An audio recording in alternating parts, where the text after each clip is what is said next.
भांति बीजानन विद्वान भवते नाथवादी आत्म क्रीड़ा आत्मति क्रियावाणी से ब्रह्म वरिष्ठा। हाल ही में भी जो एक वारदात हुई अंकिता हत्याकांड, उस पर आपके क्या विचार हैं? ये उत्तराखंड देवभूमि का दुर्भाग्य है कि जहाँ पर पार्वती जी की का जन्म हुआ था, वहाँ की बेटियों के साथ ऐसा व्यवहार होता है। और हाथी त्रिवेंद्र सिंह रावत को ही खदेड़ा है और संयोग से एक पत्थर क्या चलाता जी पर नहीं चढ़ता तो उसी ने हाथी उसको चपेट देता, तो भी उसको ज्ञान नहीं हो रहा है। धामीन जी के कार्यकाल को हम माइनस में नंबर देंगे। एक स्वामी को कोई विद्रोही क्यों कह रहा है? नियमतः तो स्वामी विद्रोही होता ही है।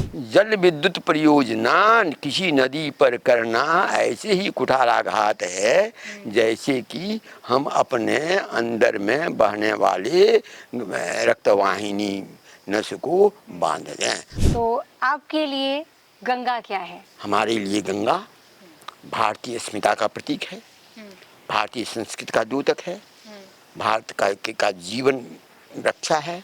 पूरा उत्तराखंड से लेकर के और बंगाल तो मैंने पूरा उत्तर भारत का जो आहार है वो गंगा के द्वारा ही मिल रहा है। गंगा को तपस्या के द्वारा लिया गया है, गंगा को तपस्वी ही रक्षा कर रहा है। और ये जितने गंगा के इन सिद्धांतों के विरुद्ध हैं वह पहले भी असुर हुआ करते थे, राक्षस हुआ करते थे, वो अभी भी असुर और राक्षस किसी नहीं मानते। एक युवाओं के नाम संदेश। युवाओं के नाम में एक ही बात संदेश है, यह भोगवादी संस्कृति को छोड़ो, अपने अंतर में प्रवेश करो, सत्य बोलो, ईमानदारी से चलने का चेष्टा करो, भ्रष्टाचार का सर्वथा विरोध करो, विद्यार्थी हो तो सही अर्थ में पढ़ो। नमस्कार, मैं हूं सपना पांडे और आज न्यूज़ नेत्रा के स्पेशल कार्यक्रम प्रेरणा के स्रोत के लिए हम पहुंच चुके हैं एक ऐसे व्यक्ति के पास जिन्होंने जिस गंगा को हम माँ कहते हैं उस माँ की अविरलता को सदैव बनाए रखने के लिए एक बहुत बड़ा आंदोलन लड़ा और उस आंदोलन को जीता भी है। इसके लिए हम पहुँचे हैं स्वामी शिवानंद जी के पास। नमस्कार स्वामी जी। स्वामी जी, आपको पूरा प्रदेश एक विद्रोही बोलेंगे तो या सारे नेता हैं वो भी आपको विद्रोही कहते हैं, तो एक स्वामी को कोई विद्रोही क्यों कह रहा है? नियमतः तो स्वामी विद्रोही होता ही है जी। जो विद्रोही नहीं है वो स्वामी नहीं हो सकता है। जन्म लेगा, जहाँ जन्म लिया वहाँ वो संसारिक जितनी गतिविधि है इसका विद्रोह किया, विद्रोह करके स्वामी होता है। तो विद्रोही तो स्वामी को स्वाभाविक, विवेकानंद को भी लोग विद्रोही कहता था। और होता ये है कि जैसे एक डॉक्टर है, डॉक्टर रोगी को कुछ खाने से परहेज करता है या कुछ कड़वी दवा देता है तो उस समय तो रोगी को खराब लगता है, लेकिन जब वही रोगी स्वस्थ हो जाता है तो उसी डॉक्टर को धन्यवाद देता है। ये जगजीतपुर है, यहाँ 6 स्टोन कैंसर थे, पूरा हरदार का डेवलपमेंट ही रुक गया था, दक्ष के इधर कुछ नहीं था। हम लोग यहाँ आए, इस सब को ये समझाने लगे, नहीं किया, बहुत विरोध भी किया, आक्रमण भी किया, नाना प्रकार की बातें हुई। आज जब स्टोन के हटा है तो ये गाँव वाला हमको समझते हैं कि यही आए तभी ये हुआ। तो रोगी स्वयं समझता नहीं है।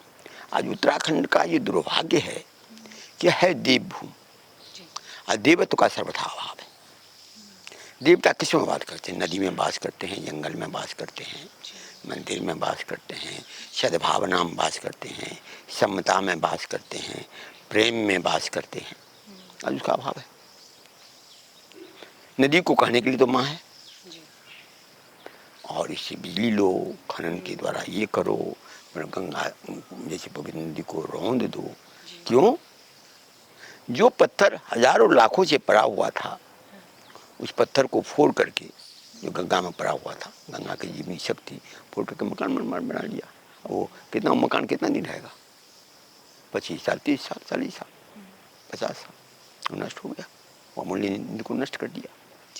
तो इस बात को जब समाज नहीं समझता है, और होता ये है कि जब समाज में इस ढंग की विचारधारा हो जाती है तो अशांत होती है। कोई भी परिवार ही है, परिवार में जब समता होती है परिवार शांतपूर्ण होता है। परिवार में जब क्षमता नहीं होती है तो परिवार का विखंडन होना शुरू होता है। ये सब देखा जाए। ऐसे आज उत्तराखंड में कौन सा ऐसा दिन है जिसमें लोग नहीं मरता है? हमको एक दिन भी ऐसा नहीं मिल रहा, 2, 4, 5, 10 नहीं मरता है। अब तो न्यूज इतना छोटा मार जाता है, बस उलटते रहते हैं, स्लाइडिंग होता रहता है, गांव के गांव नष्ट होते चले जा रहे हैं। जोशीमठ जैसा पवित्रतम जगह उत्तराखंड का, जहाँ पर कि शंकराचार्य को की ज्योत की प्राप्त हुई थी, वो जगह नष्ट हो रहा है। सरकार को कोई चिंता नहीं। सरकार में अब ये नेता लोग जो कहते हैं, तो कौन नेता, कौन संसार, कौन नेतृत्व, सब अपने स्वार्थ में लिप्त हैं। और स्वार्थ इतना घनीभूत है कि जब बड़ा प्रोजेक्ट आएगा तो चाहे वो सत्ताधारी हो चाहे अपोजिशन हो, दोनों को उसका शेयर मिलता है और लोग उसी में तृप्त रहता है। हम उसके विरोधी हैं, क्योंकि समाज जब निम्नता की ओर प्राप्त करने लग जाता है तो ये होता है। एक समय सती प्रथा था, राजा राम मोहन ने इसका विरोध किया था, उसमें विद्रोही थे। आज समाज देख रहा है कि नहीं सती प्रथा कितना गलत था। आज तो कानून बन गया है कि सती कोई हो ही नहीं सकता। तो समाज हमेशा गलत चीज को जब पकड़ लेता है तो छोड़ता नहीं। जब कोई किसी को बीमारी पकड़ लेती है तो बीमारी स्वयं थोड़ी जाता है। बीमारी को तो दवा से, उपचार से, संयम से हटाना पड़ता है। तो आज उत्तराखंड की ये स्थिति है। आज उत्तराखंड में सत्य को समझने वाला कोई नहीं है। पुष्कर सिंह धामी, इनको इतना प्रोजेक्ट चाहिए, इतना ये चाहिए, एक दिन भी इतने लोग बढ़ रहे हैं। पहले तो एक आध लोग मरता था तो उसको मुआवजा भी मिलता, तो मुआवजा की बातें हटाइए, प्रॉपर इलाज हो जाए टाइमली, ये भी बहुत मुश्किल है। आज ही पेपर में है कि कल सवेरे सवेरे क्या कहते हैं ऋषिकेश मार्ग पर एक्सीडेंट हुआ है। कौन नहीं स्लाइडिंग नहीं होता है उत्तराखंड में। कितने बहुत उत्तराखंड का दुर्भाग्य है कि न्यूज आता भी, आने भी नहीं देता। हालांकि पूरे देश में ये हो रहा है, लेकिन न्यूज नहीं आने देता है। इसलिए सुने कि जोशीमठ में किसी गांव को खाली करने का आदेश हो गया, कहीं कहीं न्यूज नहीं है। तो इस ढंग का दुर्भाग्य है। और जो सत्य बोलते हैं उनको विद्रोही लगते हैं। लेकिन अभी भी उत्तराखंड में जितने भी ईमानदार अधिकारी हैं वो माँ सन से बहुत ही श्रद्धा रखते हैं। लेकिन जितने भी जो माँ सदन से द्वेष रखता है वह महान भ्रष्ट है। उसकी भ्रष्टाचार की सीमा का कोई सीमा ही नहीं है। एक पुष्कर सिंह धामी जी हैं, बड़ा बनते हैं, हमारे एक भी पत्र का जवाब नहीं देते हैं।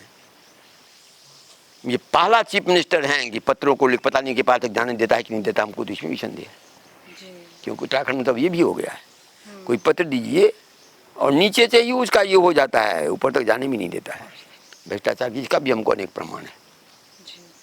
तो मैं अनेक चैनल के द्वारा पुष्कर सिंह धामी जी को कहना चाहता हूँ, यदि आपको थोड़ा सा भी 1% नॉर्म है तो आपको हम जितना पत्र दिए हैं कृपया उसको पढ़ें, संज्ञान लें, उत्तर दें। यहाँ का डीजीपी है अशोक कुमार। अशोक कुमार जब यहाँ थे तो यहाँ का जो डेड ऑनेस्ट एएसपी था धूम सिंह तोमर, वो गायब हो गया। सीबीआई इंक्वायरी से नहीं पकड़ सकी। यहाँ के एसएसपी यही थे। ऐसे में इनको ब्लैक लिस्टेड होना चाहिए। भले ये किए नो किए वो तो अलग है, इन पर भी प्रश्न उठता है, लेकिन उस पर मैं कुछ नहीं कहूँगा। लेकिन इनकी अयोग्यता के सामने में एक एएसपी गायब हो जाता है, उसको पता नहीं चलता है, वो अभी डीजीपी बना हुआ है और वही अभी हमारा सबसे बड़ा दुश्मन बना हुआ है। क्योंकि ईमानदार व्यक्ति को वो पसंद नहीं करते हैं। जब ईमानदार इनको एएसपी को पसंद नहीं किया और एएसपी को ऐसा लापता हुआ जो कोई पता नहीं लगा सका। हाकम सिंह की इतनी बड़ी घटना हुई, वहाँ हो जाते थे। ऐसी बहुत सी घटनाएं और इसी को प्रोत्साहन मिल रहा है, क्योंकि जो जैसा रहेगा वैसी ईमानदार आदमी से तो ये नहीं चलेगा। ये त्रिवेंद्र सिंह रावत के बाद तीरथ सिंह रावत आए थे। तो यहाँ के डेड ऑनेस्ट जो शत्रुघ्न सिंह थे उसको अपने प्राइवेट सेक्रेटरी बना के रखे थे, और ये आते ही उनको हटा दिए। तीरथ सिंह रावत आते ही शत्रुघ्न सिंह एक बहुत ही कर्मठ, सुयोग्य, ईमानदार अधिकारी उत्तराखंड में थे। वह सूचना आयोग के अध्यक्ष थे, वहाँ से रिजाइन करवा करके अपने प्राइवेट सेक्रेटरी में रखे, और उसी को तो कुछ ही दिन रहे। इसका पुष्कर सिंह धामी आए तो उन्हीं को पहले हटाए। तो इसी से तो पता चलता है कि आप कितने ईमानदार हैं। आप बता दें कि आपके पास कौन ईमानदार है। यहाँ की ईमानदार अधिकारी सबको सेट किए हुए हैं। और हमको इसका उत्तर दें कि जब हमने यहाँ के अब देखिए हम पर जब ये सब हुआ खनन, अब पता है अभी आपको खनन बंद है जी। हाई कोर्ट में केस चल रहा है।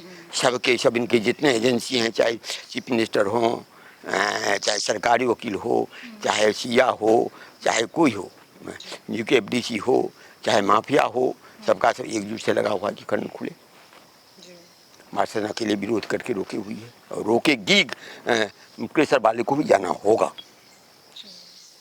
तो स्वाभाविक है हमारा विरोध। घर में मामूली तो कुछ पैसे के लिए झगड़ा करता है, दूसरे को मार देता है, और हमारा विरोध सब कर रहा है। विरोध कर रहा है। उसी में ये अशोक कुमार हमारा सिक्योरिटी था, सिक्योरिटी जो 1999 सिक्योरिटी चला रहा था, उसको हटा लिया था, फिर उनको मार दे। इस बीच में 9 वारदातें हुई, और 9 वारदातों जो हमको मारने के लिए या बदनाम करने के लिए नाना प्रकार से चीज़ें हुई। उसको जब हम CC कैमरा लगाए हुए हैं, उसमें पकड़ाया, प्रमाण के साथ दिए, पुलिस उल्टा सीधा रिपोर्ट करने लगी।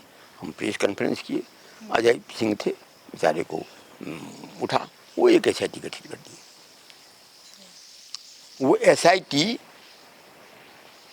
13 सितंबर को हमसे बयान लेती है, और हम 145 पेज का लिखित में भी दे दिए और बयान दिए।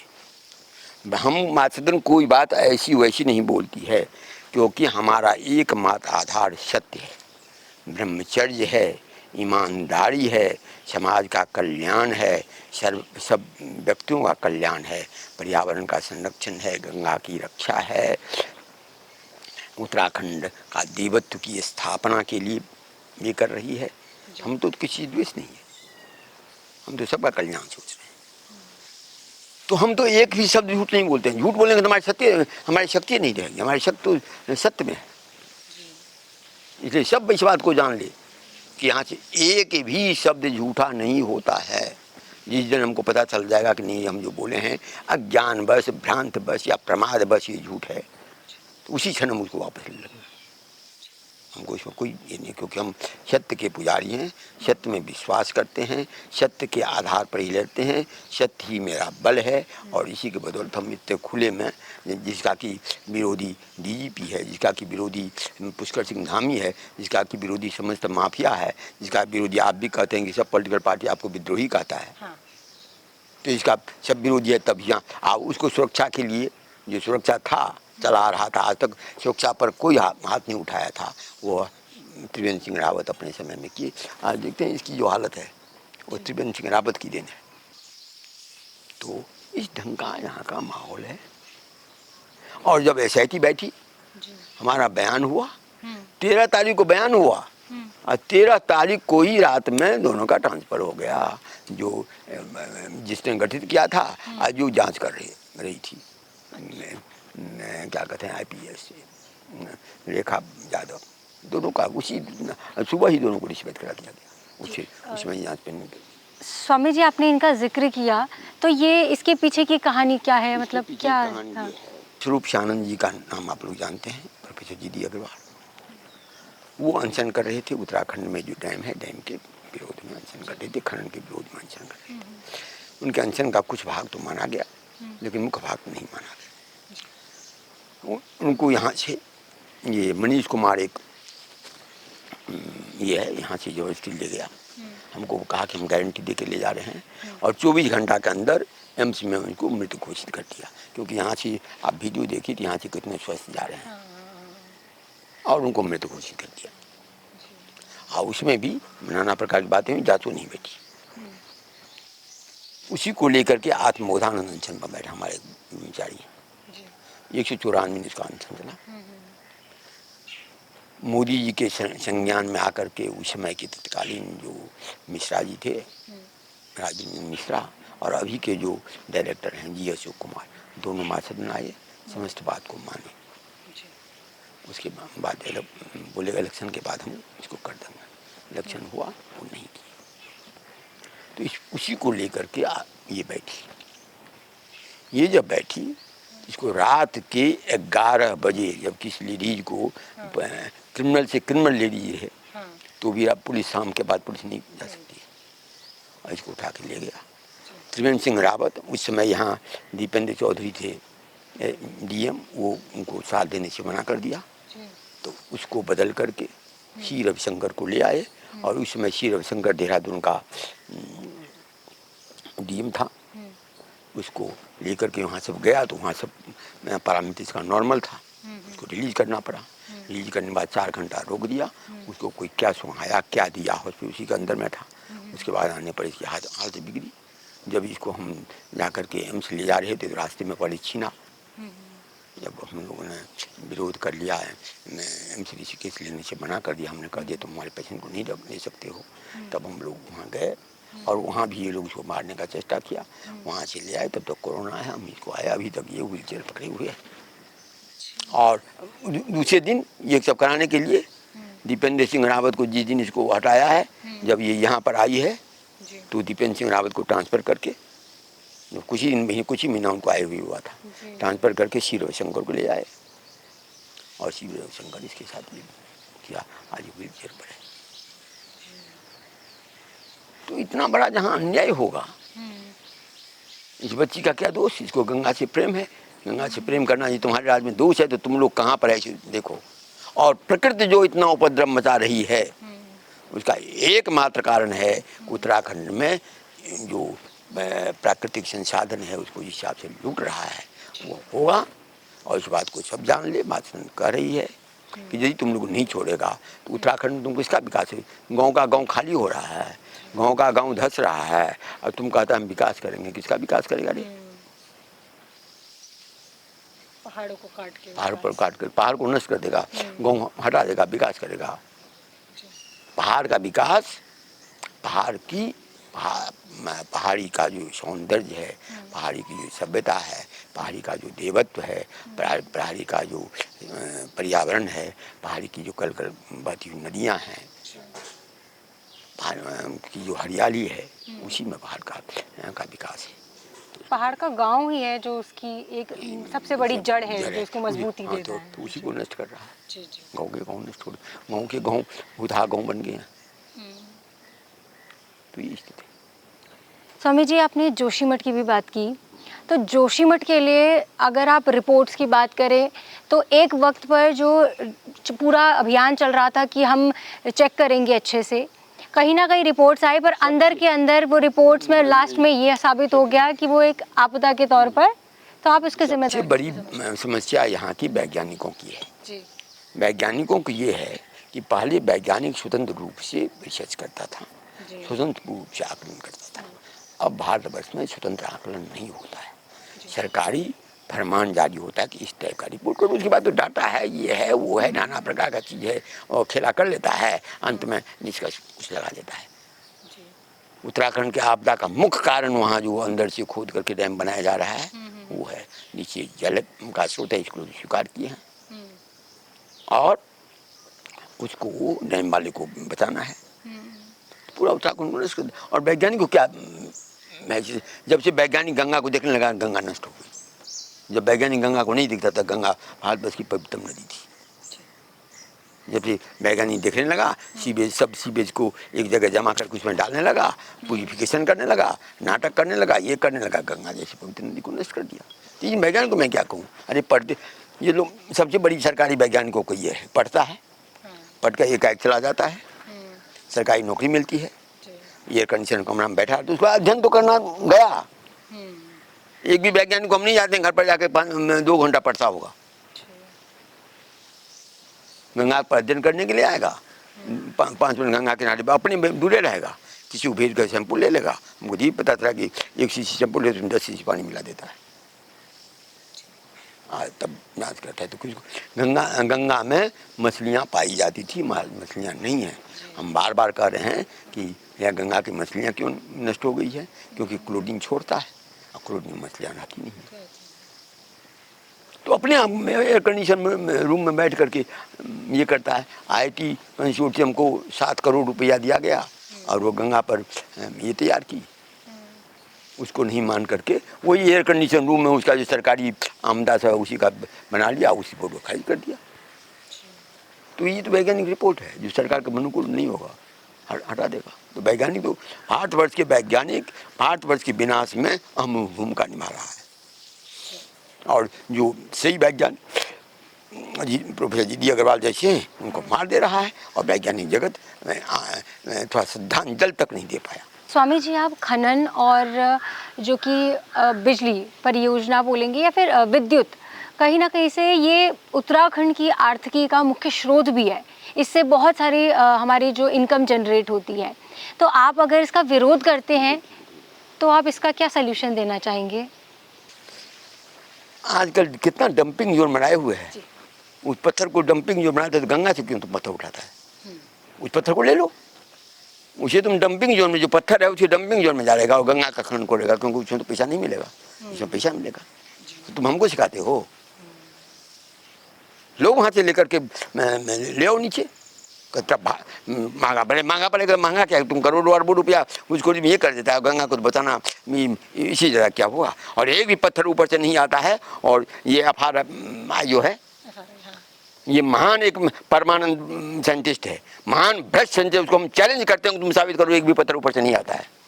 और रिपोर्ट पर रिपोर्ट लगा लेता है, यहाँ सब ये देखता है। यहाँ का सिया है, रोकता तो कुछ नहीं है, तुरंत मांगता है तुरंत देते, हाँ खनन होना चाहिए। और हम कहते हैं हमारी बात सुनो, तो हमारी बात नहीं सुनता है। हम जो लिखित में देते हैं उसको लगा देता है और एक भी संज्ञान में नहीं लेता है। तो ये तो यहाँ की ये है। यहाँ तक विद्युत का सवाल है, अभी हमको मिला हुआ है वेद में, अथर्ववेद में 19वां कांड का पहला सूक्त ही है, जो कहते हैं संग संग स्रवन्तु नद्यः संग वाता संग पतत्रिणः यज्ञमिमं वर्धता गिरः संस्राव्येन हविषा जुहोमि। कहते हैं कि नदी संग संग स्रवन्तु, नदी को लगातार प्रवाह में बहने दो, हवा को बहने दो। वो नदी की जो मछलियां हैं उसको या जल जीव हैं उनको लगातार बहने दो, और हवा में जो पक्षियां हैं उसको भी तो मत रोको। ब्रह्मा जी का ये यज्ञ है, और इस यज्ञ को जो ये करेगा वो आगे बहुत सूत्र सब है, उसमें दिया है कोई विनाश को पाएगा, और विनाश हो रहा है। देवभूमि है, मैं इस मंत्र को बोलता हूँ। 11 तारीख को सेमिनार है, मैं इसी बात पर कर रहा हूँ। और जिन धर्माचार्यों को, जिन वैज्ञानिकों को इसमें ये हो, वो आगे मैं पूरा चैलेंज करता हूँ। और बिजली के तो हवा भी उपाय है, हवा से भी बिजली बनती है, सूर्य की किरण से बिजली बनती है। उत्तराखंड में तो क्या कहते सोलर पावर प्लांट बहुत सक्सेसफुल है। तो वो छोटे छोटे प्लांट में इन बड़ा बड़ा मठाधीशों को पैसा नहीं मिलेगा। यदि डैम नहीं तोड़ता है तो उत्तराखंड का विनाश सुनिश्चित है, इसे कोई नहीं रोक सकता है। आप नोट करके रख लीजिए। यदि गंगा ऐसी नदी नहीं है जिस गंगा, जो गंगा को उसका अपना प्रिय पुत्र भीष्म ने, देवदत्त ने बांधा था, उस देवदत्त को, उस भीष्म को मरते समय पृथ्वी का जल उपलब्ध नहीं हुआ था। ये प्रमाण है। जिस गंगा पर प्रथम बांध अंग्रेज ने बनाया था 1916 में, वह कुछ ही दिनों के बाद जिसका सूर्यास्त नहीं होता था जिसके राज्य में, वो सीमेंट का इतना रह गया। ये जो टिहरी बांध को अटल बिहारी वाजपेयी बनवाए किस में बना, और जैसे टिहरी का पानी रुका रह गया, वैसे बहुत दिनों तक अटल बिहारी वाजपेयी जो कि एक अच्छे राजनेता थे, उनका जीवन अटका रह गया। तो इस बात को जान लो संकेत ऋषि जो होते हैं वो दूर के परिणाम को देखते हैं, जो अल्प बुद्ध होता है वो नहीं समझता है। इसलिए गंगा पर, यहाँ की नदियों पर यदि तुम कोई करेगा तो तुम परिणाम भोगेगा, इसमें कोई समझने की बात नहीं। इसलिए हम बार बार कहते हैं कि जितनी भी नदियां हैं, खास करके गंगा और इसकी सहायक नदियों पर तत्काल प्रभाव से जितने डैम हो, कल्याण के लिए तुमको जो सब जो निर्माणाधीन बांध है उसको रोक दो, जो बने हुए बांध है उसको जो डिकम्मिशन करो, खनन को गंगा में पूरा प्रतिबंधित करो और ये चीज़ को बढ़ाओ, तभी उत्तराखंड का कल्याण है। नहीं तो विनाश को पाओ, तुमको उसी में आनंद आता है, एक दिन तेरा भी विनाश होगा। कोरोना के समय में कैसे सब दुबक गया था। आपने लॉकडाउन में तत्कालीन मुख्यमंत्री को और केंद्रीय जल शक्ति मंत्री के खिलाफ कि उनके द्वारा अवैध रूप से खनन किया जा रहा है, ये आपने कहा था, तो इस बारे में आप जरा बताइए। सबसे बड़ी बात है, जिस समय कोरोना में सब घर में दुबका हुआ था, उस समय भी त्रिवेंद्र सिंह रावत सेंटर से परमिशन लेकर के, स्पेशल परमिशन लेकर के जेसीबी से खुलवाया था, जबकि जेसीबी नहीं खुलता है। ऐसा तो ये, और उसका परिणाम त्रिवेंद्र सिंह भोग रहा है। देखे नहीं, उधर गया था एक दिन, हाथी को मौका मिला, सब चारों बगल लोग खड़ा है, वो वीडियो देखिए, आप कोई देख ले, चारों बगल सब खड़ा है, हाथी यहाँ जा रहा है, यहाँ लोग खड़ा है, सब फोटोकॉपी कर रहा है, और हाथी त्रिवेंद्र सिंह रावत को ही खदेड़ा है, और संयोग से एक पत्थर क्या चलाता जी पर नहीं चढ़ता, तो उसी ने हाथी उसको चपेट देता, तो भी उसको ज्ञान नहीं हो रहा है, तो भी इससे पूछकर धामी सीख नहीं रहा है। ये तो प्रत्यक्ष सामने है, बहुतों लोग था, उसको जो आदमियों को मारना था, तो यहाँ से जा रहा है, यहाँ लोग खड़ा है, उसी को पकड़ के मार देता, उसी को निशाना किया, और कोई नहीं भाग रहा है, वही केवल बाघ के ऊपर गया है। तब भी इसको ज्ञान नहीं हो रहा है। इसी जगह प्रकृति और क्या कहेगी। तो इसलिए पुष्कर सिंह धामी कहिए कि आप यहाँ पर बात को समझें, केवल इंग्लैंड दौड़ने से, वहाँ दौड़ने से, ये करने से, ये मैं सुंदरम को लेके गए थे, जिसको मैं महान भ्रष्ट अधिकारी कहता हूँ, खुलेआम कहता हूँ, तुम भ्रष्ट अधिकारी, हमारे पास प्रमाण है, तुम माफियाओं का सरदार है,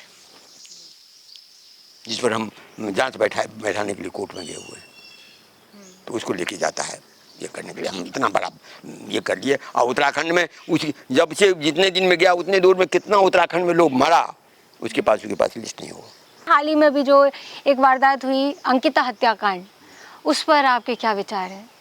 अंकिता हत्याकांड में हम जो आंदोलन चल रहा था उसमें हम सक्रिय भूमिका से वहाँ समर्थन देने के लिए गए थे, और ये उत्तराखंड देवभूमि का दुर्भाग्य है कि जहाँ पर पार्वती जी का जन्म हुआ था, वहाँ की बेटियों के साथ ऐसा व्यवहार होता है। उसका मुख्य कारण है ये सब रिपोर्ट एलआईयू दिया करता है, और जब से उत्तराखंड बना है तब से एलआईयू को कंट्रोल किया गया है कि जैसा हम कहते हैं वैसा ही रिपोर्ट दो, हमारे पास प्रमाण है। तो जब जो आँख होता है एलआईयू या स्पेशल ब्रांच या ये सब, तो उस सब को आँख को बंद कर दिया है। ऐसी बात नहीं कि एलआईयू को पता नहीं होगा, पुलिस को पता नहीं होगा, यहाँ के अशोक कुमार को पता नहीं होगा, ये नहीं माना जा सकता। और नहीं पता है तो तुम्हारा इंटेलिजेंस ये है, तुम जाओ हटो। जब लाल बहादुर शास्त्री रेलवे मिनिस्टर थे, रेलवे एक्सीडेंट हुआ था, उनका कोई दोस्त थोड़े था, तो डिजाइन कर दिए। तो अशोक कुमार, ये हाकम सिंह, जितना ये हो रहा है घोटाला हो रहा है, कोई एग्जामिनेशन नहीं है जिसमें घोटाला नहीं है। नहीं, इस बीच में भी है, उत्तराखंड में जो घटना से पहले घटित नहीं होती थी, एक से एक घटनाएं हो रही हैं, एक से एक ये घटनाएं, उसमें किसका दोष है? यहाँ का जो आंतरिक धर्म था वो आंतरिक धर्म नष्ट हो गया है। हाँ, महिला को देवी का दर्जा प्राप्त है, और उसके साथ ये घटना, वो भी क्या, हरिद्वार जैसी तीर्थ नगरी में चंडी और मनसा देवी मंदिर के बीच में वही शौर था, और ये घटना हो रही थी। अंकिता घटना तो प्रकाशित हुआ, ऐसी कितनी घटना है जो प्रकाशित नहीं है, और अभी तक उसको बचाने के लिए सरकार उपलब्ध है, कोर्ट भी उसमें सही काम नहीं कर रही है। क्या मतलब, जवाब ही नहीं, कोई किसी के पास जवाब नहीं है। वो भी आए, कौन था, आज तक पुलिस उगलवा नहीं सकी, उगलवा नहीं सके या सामने नहीं आया। सामने जानता तो सब है, हाँ। जानता तो सब है, लेकिन किसी को बोलने का साहस नहीं है।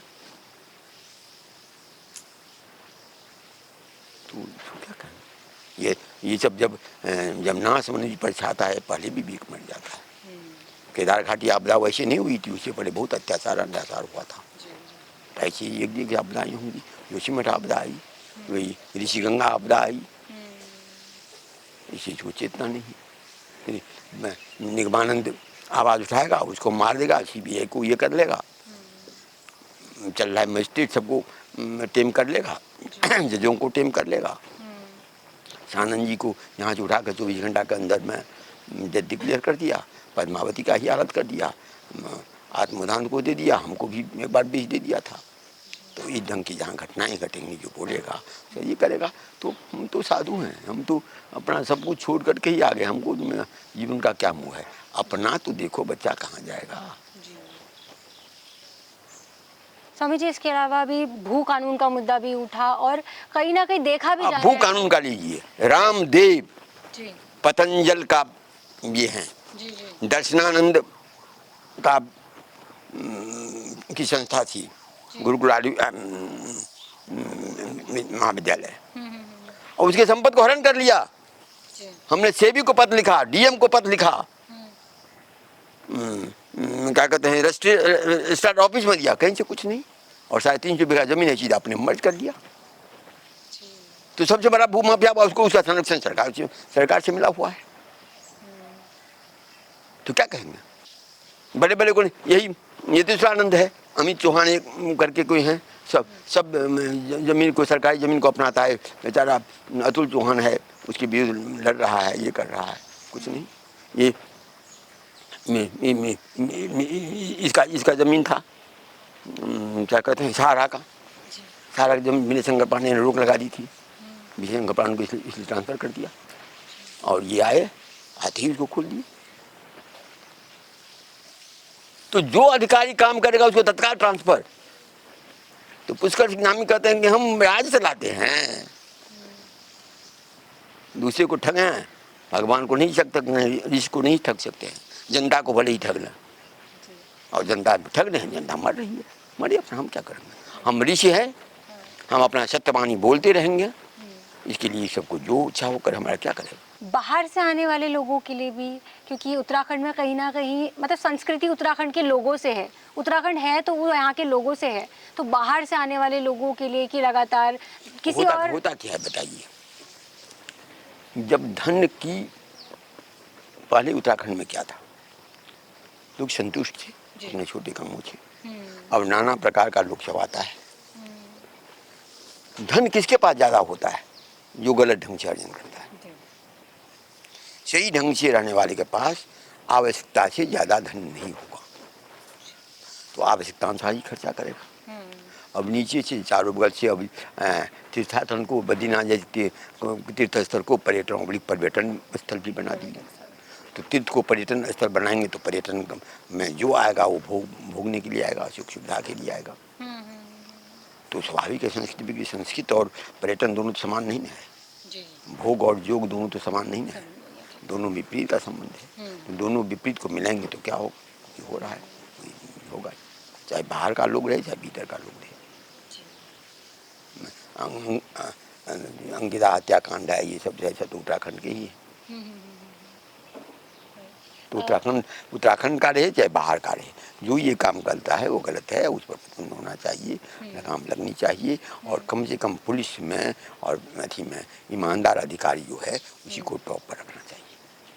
जी, इसके अलावा जो केदारनाथ में अभी ओम जो लिखा गया है एक बड़े भव्य रूप में, तो उस पर कई मत हैं, जनता के भी कई मत हैं। कुछ लोग ये कहते हैं कि जब केदारनाथ अपने आप में भगवान शिव का इतना बड़ा स्थल है, वहाँ क्या जरूरत है? ये जितना भारी आडंबर है, भगवान भारी आडंबर में नहीं है जी, भगवान दिखावटी में नहीं है। 2019 में तो मोदी इलेक्शन के बाद 17 घंटा की जाकर के ध्यान पर बैठे थे। अब केदारनाथ इतना 17 घंटा ध्यान पर बैठ करके केदारनाथ उनको ये नहीं कह सके करीब बहुत बड़ा कोरोना का आपदा आने वाला है, जो उसको संभाल लो।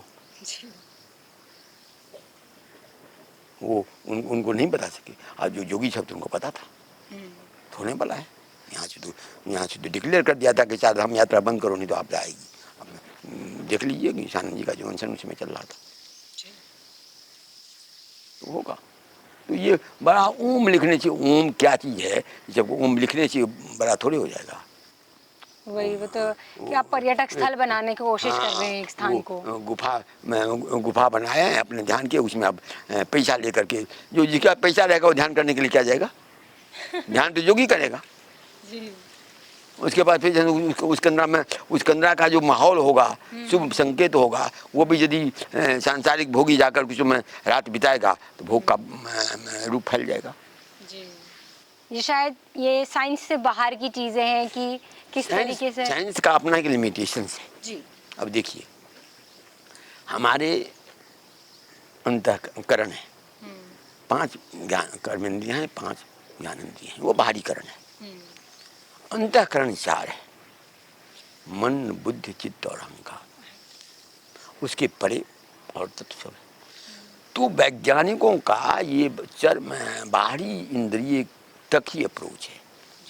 उसके सूक्ष्म में अप्रोच जो है वह जो अंतःकरण में विद्यमान योगी होते हैं, भक्त होते हैं, उनका होता है। और उससे भी और जब अज्ञानता के लेवल को पार कर लेता है और अज्ञानता के लेवल को प्राप्त करने पर यह आत्मा ही ब्रह्म है, इसका जब उसे बोध होता है तो वह अंतिम ज्ञान है। वह इस माया के दोनों अंतःकरण, बहिष्करण और अंतःकरण दोनों के परे जो वह तत्व है उसका बोध होता है। तो ये विज्ञान तो सबसे नीचे स्टेज में है,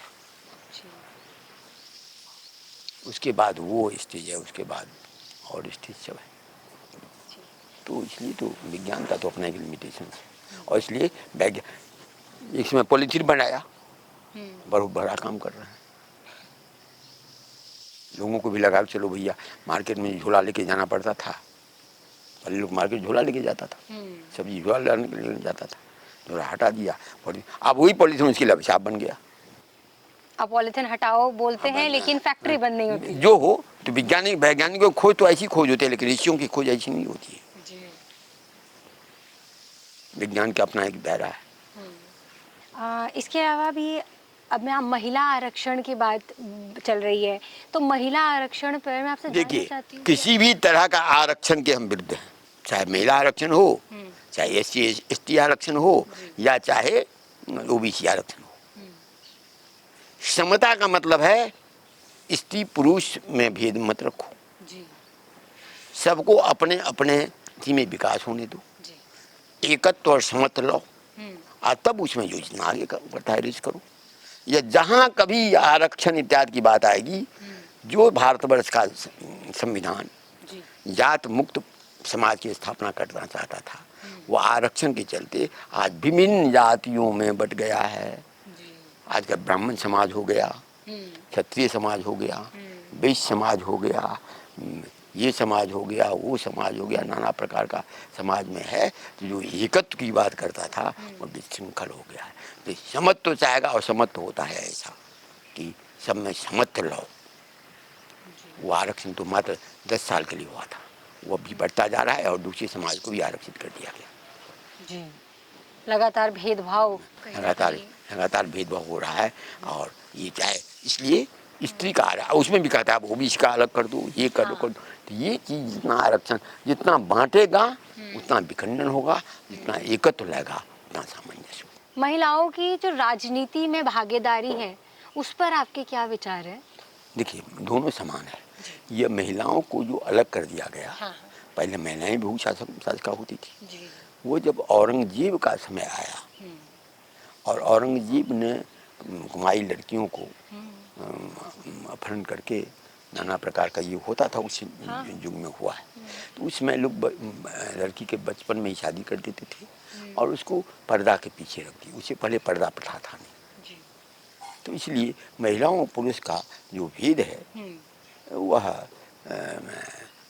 भेद समाज में कभी नहीं था। रामचंद्र जी बन गए तो सीता भी गई। भागीदारी कम होती जा रही है। तो इसका कारण यही है, पहले वहाँ से चला, तो वहाँ से चला तो पुरुष समाज का वर्चस्व हो गया। अब जब कोई वर्चस्व कर लेता है तो जल्दी छोड़ता नहीं है। ये तो स्वाभाविक, इसलिए ये सब समता में ही होगा। समता में जब भी राज सिंहासन पर दिखाता था तो दिखाता है कि नहीं, रामचंद्र जी बैठे हैं, बगल में सीता बैठी हुई है जी। युधिष्ठिर बैठे थे, बगल में द्रौपदी बैठी थी, दशरथ बैठे थे, बगल में रानी बैठी थी। दोनों का समता का बात था। तो ये समता जब तक नहीं आएगा तब तक आप जितना किसी को आरक्षण करते जाएंगे और भी इसका उत्पन्न होती जाएगी।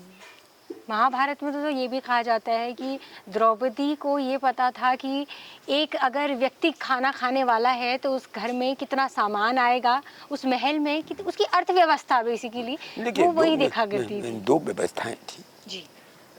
बाहरी व्यवस्था, आंतरिक व्यवस्था। बाहरी व्यवस्था पुरुष संभालते थे, आंतरिक व्यवस्था इतने संभाल, लेकिन जब मौका मिलता था तो बाहरी व्यवस्था को भी संभालने के लिए स्त्री जाती थी। बहुत से ऐसे उदाहरण हैं। जब दशरथ जी देवासुर संग्राम में गए थे, उसमें साथ कैकेयी थी, तभी तो रथ में का जो नियम टूट गया था, उसमें प्राणगी दे दी थी, इसी पर तो उनको वरदान दिए थे। तो ये बात बाद में आया है, जब मुगल का आक्रमण हुआ और ये हुआ है, तो वो तात्कालिक व्यवस्था थी। उस व्यवस्था को हटा करके हमारी जो पौराणिक व्यवस्था है वो हो जाए तो वहाँ कोई क्षमता नहीं, वैषम्यता नहीं। जी। युवाओं में अलग अलग तरीके का मतलब प्रचलन देखा जा रहा है, संस्कृति के प्रति जो जुड़ाव था वो कहीं ना कहीं खोता जा रहा है। कैसे होगा जुड़ाव? पहले लोग घर में अशांत होता था तो ऋषियों के पास जाता था जी।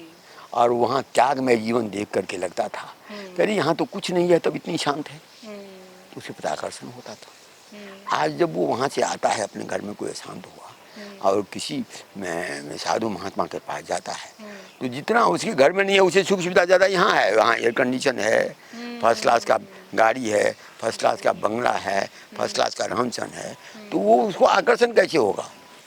तो उसे तो उसकी तो सोचा कि बढ़िया हम कर रहे हैं। तो जब भोगवादी संस्कृत साधु में भी आ जाएगा तो समाज ऐसा होगा, और समाज ऐसा हो रहा है। आजकल समाज को दिशाएं दी जा रही है। हम तो देखते हैं, जो श्रीमद् भागवत ग्रंथ कहता है त्याग वैराग का ग्रंथ है। आज जितने श्रीमद् भागवत के वक्ता सब, नए नए वक्ता सब हुए हैं, वो शादी भी सब कर रहे हैं।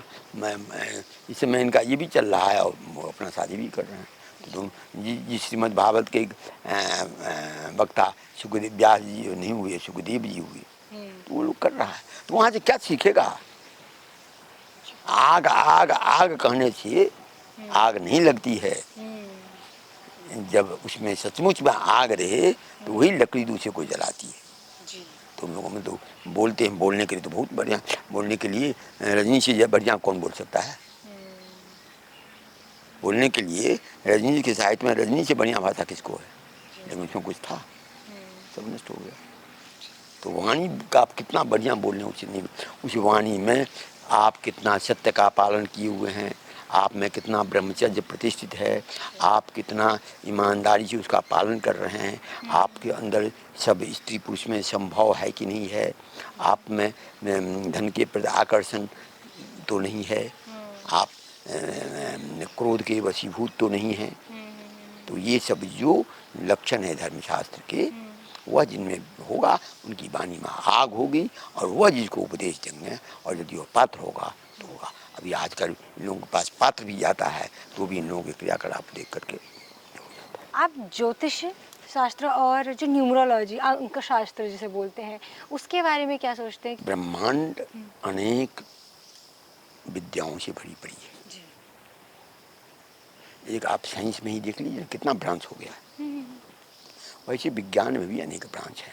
ज्योतिष भी चाहिए है, पामेस्ट्री भी चाहिए है, न्यूमरोलॉजी भी चाहिए, सबका अपना अपना ही है, लेकिन सबकी अपनी अपनी सीमाएं भी हैं। तो जो जहाँ कर रहे हैं, अब उसमें उनको कितना ज्ञान है ये कहना कठिन है, ये मैं नहीं कर सकता। लेकिन विद्या उसकी जो ज्ञाता है और पूर्ण ज्ञाता है। कोई बोलता है कि महाभारत में ये हुआ, रामायण में ये हुआ, तो जो मूल जो हमारे वेद और ग्रंथ थे, हमारे जो स्क्रिप्चर्स थे, उनमें कहीं ना कहीं बदलाव आया है। टीवी सीरियल बोल लीजिए या फिर पिक्चरों के माध्यम से। अब देखिए, टीवी सीरियल लिखने वाले कोई ऋषि तो नहीं है, अपनी अपने ढंग से कहानी गढ़ लिया करते जी, हैं, जी। तो वो कोई ये नहीं हो। हम्म, पुराणों में भी बहुत से मिश्रण हो गया है। मूल वेद है, जी। वेद मूल है, हम्म, और पुराण इत्यादि की विधि में मूल वेद के अनुकूल लोग नहीं समझता है, इसलिए पुराण इत्यादि की बातें आई। तो उस सबको बात पकड़ करके लोग पुराणों की कहानी से पढ़ करके धीरे धीरे उस तत्व पे जाए। जैसे राम राम राम राम राम करते हैं, राम बजते हैं, राम पर मैं साक्षात विष्णु के अवतार थे, अपनी लीला करने के लिए यहाँ आए थे, लोगों को ज्ञान देने के लिए। उनकी उन ज्ञान से ये जय श्री राम बोलो और अनर्थ करो, जी। इससे नहीं होता है। आप राम के आदर्श को पकड़िए, और वह राम भी तो ज्ञान प्राप्त करने के लिए वशिष्ठ इसके पास गए। आप योग वासिष्ठ पढ़िए, योग वासिष्ठ में कितना राम को वशिष्ठ जी उपदेश दिए हुए हैं। तो हम उनको जो उपदेश दिया गया उस उपदेश को पकड़ें, राम के जीवन चरितार्थ से अंत में उस उपदेश को पकड़ेंगे, तब हम हमारा मत को पाएंगे। उससे पहले कुछ नहीं होगा, उससे पहले यही राम के नाम पर मारकाट होगा, ये हो रहा है। एक हिंदू को अपनी संस्कृत भाषा नहीं आती, तो इसके लिए सरकार को क्या करना इसके चाहिए? लिए तो समाज का भी दोष है जी, समाज और का। सरकार का भी दोष है। जी। संस्कृत भाषा का उन्नयन होना चाहिए, क्योंकि उसी में सब वेद पुराण सब उसी में है। लेकिन इसका ये नहीं मतलब है कि संस्कृत पढ़ेगा वही ज्ञान को पाएगा। जी। जैसे मुसलमानों का कुरान है, तो उसी से उसको ज्ञान मिला है, उसमें भी सत्य है। लेकिन बाइबिल है, उसमें भी सत्य है। लेकिन ये सब सब सत्य एक परमार्थिक सत्य के अधीन ही है, जी। नाम से कुछ नहीं होता है। जैसे आपको पानी चाहिए, प्यास लगी है, प्यास सबकी एक है, लेकिन पानी को कोई पानी कहेगा, कोई जल कहेगा, कोई वाटर कहेगा, कोई एक्वा कहेगा, कोई एग्वा कहेगा, या और बहुत सी भाषाएं में कहेगा। अब यदि इसके शब्दों में झगड़ा करना शुरू करें कि हमको पानी चाहिए, हमको जल चाहिए, हमको वाटर चाहिए, हमको एक्वा चाहिए, हमको एग्वा चाहिए, तो ये अज्ञानता है। तो लेकिन जब तो सबको पढ़ेंगे, ठीक है यही है, उसको पिया के दिखा देंगे तो सबकी प्यास पूछेगी। तो जो तत्व को जानने वाले हैं वो समझते हैं कि कुरान में या बाइबिल में उस समय तात्कालिक जो आवश्यकता थी, उसके लिए जो परम तत्व ने किसी को भेजा और वो उपदेश दिया, वो तात्कालिक था। अब ये जैसे वर्षा हो जाएगा, तो वर्षा हो जाएगा तो हम लोग घर में चले जाएंगे। इसका मतलब जब वर्षा समाप्त हो गई तो भी घरे में रहेंगे, ये तो नहीं होगा। तो कार्यक्रम के अंत की तरफ एक छोटा सा रैपिड फायर, तो आप धामी जी के कार्यकाल को कितने नंबर देंगे? धामी जी के कार्यकाल को हम माइनस में नंबर देंगे। जी। और योगी जी के लिए क्या कहेंगे? योगी जी हैं योगी, लेकिन योगी हमारे एक प्रश्न का उत्तर दे दें। हाँ। यही योगी जी जब पार्लियामेंट में बोले थे कि नदी को भूमि और भूमा से संपर्क होना चाहिए, वही नदी है। जी। अब उसी नदी को बचाने के लिए जब आत्मबोधानंद का अनशन चल रहा था जीडी अग्रवाल के बाद, और उनको हम कुंभ क्षेत्र में ले गए, तो मेला अधिकारी आने का भी प्रोग्राम बनाए थे, रोक दिए। तो भैया कौन सा धर्म आप कर रहे हैं? हमको इसी एक ही प्रश्न का योगी जी हमको जवाब दे। क्या वो योगी को पता नहीं था कि आत्मबोधान का अनशन चल रहा था? और मैं वहाँ इसलिए ले गया कि वहाँ योगी जी का वर्षन पार्लियामेंट में है, जो कि ऑन रिकॉर्ड है कि नदी वही होती है जिसका भूमि और भूमा से संबंध हो। तो योगी को मैं बार बार योगी जी को कहता हूँ हमारी इस प्रश्न का उत्तर दे कि वहाँ आप और आपके कोई रिप्रेजेंटेटिव क्यों नहीं आया। तो आपके लिए गंगा क्या है? हमारे लिए गंगा भारतीय अस्मिता का प्रतीक है, भारतीय संस्कृति का द्योतक है, भारत का जीवन रक्षा है। पूरा उत्तराखंड से लेकर के और बंगाल तो मैंने पूरा उत्तर भारत का जो आहार है वो गंगा के द्वारा ही मिल रहा है। गंगा को तपस्या के द्वारा लिया गया है, गंगा को तपस्वी ही रक्षा कर रहा है। और ये जितने गंगा के इन सिद्धांतों के विरुद्ध हैं वह पहले भी असुर हुआ करते थे, राक्षस हुआ करते थे, वो अभी भी असुर और राक्षस किसी नहीं मानते। जी। और जल विद्युत परियोजना क्या है? जल विद्युत परियोजना किसी नदी पर करना ऐसे ही कुठाराघात है जैसे कि हम अपने अंदर में बहने वाले रक्तवाहिनी नस को बांध दें, और उसका जो परिणाम हमारे शरीर पर होगा वही जल विद्युत परियोजना में बांध बना करके नदी का होगा। अंत में एक युवाओं के नाम संदेश आज के युवाओं के नाम में एक ही बात संदेश है, यह भोगवादी संस्कृति को छोड़ो, अपने अंतर में प्रवेश करो, सद वृत्त का आचरण लो, सत्य बोलो, ईमानदारी से चलने का चेष्टा करो, भ्रष्टाचार का सर्वथा विरोध करो। विद्यार्थी हो तो सही अर्थ में पढ़ो, या अर्थकरी विद्या का के पीछे मत पढ़ो, तभी तुम्हारा कल्याण है, नहीं तो ऐसे भटकता रहेगा, भटकते भटकते जाएगा, बुढ़ापा होगा, जाएगा। एक श्लोक होगा कोई जो आप युवाओं के लिए डेडिकेट करना चाहेंगे? प्राणो ये सद्भूतेर विभाति विजानन विद्वान भवते नाथवादी आत्म क्रीड़ा आत्मति क्रियावाणी से ब्रह्म वरिष्ठा। बहुत बहुत शुक्रिया स्वामी जी।